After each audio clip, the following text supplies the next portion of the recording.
الإعلام الوطني والإعلام المعادي.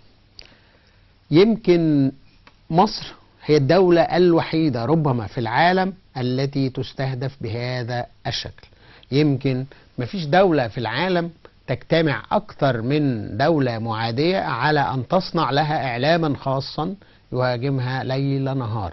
واحنا بنتكلم على مصر بنتكلم على إعلام معادي يمول بأكثر من 3 مليار دولار سنويا، وهذا الرقم هو الأضخم في تمويل أي حملة هجوم على دولة في تاريخ العالم كله. بنتكلم على دولتين هما الأبرز في التمويل، تركيا وسلطانها الأرعن، وبنتكلم على دويلة قطر وأميرها الصبي.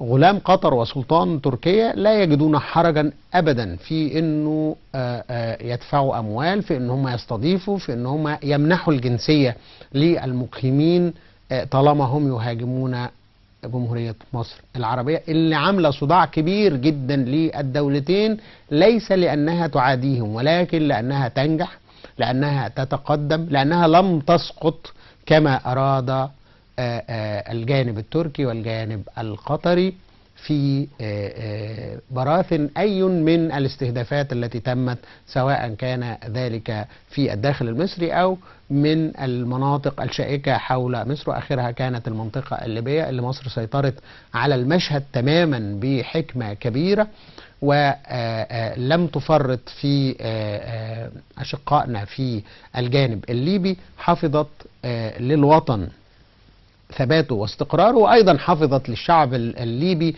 دولته بشكل يمنع التدخل، ليطرح حلولا ترضي الإخوة الليبيين ويصنع كيانا جديدا للدولة الليبية مبني على القانون والشرعية بمساندة دولية غير مسبوقة.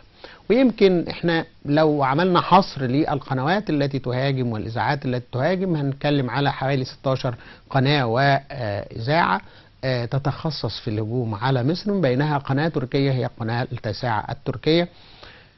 لكن في المقابل ماذا نفعل نحن؟ في الحقيقة الإعلام المصري خلال الفترة الماضية كان جنديا ولا أروع، في اشتباك دائم ما بين الإعلام المصري والإعلام المعادي من مختلف المنصات الإعلامية المصرية، سواء كانت شاشات التلفزيون الرسمي أو الشاشات الخاصة، سواء كانت المواقع الإلكترونية أو السوشيال ميديا، سواء كانت الصحف القومية أو الصحف الخاصة.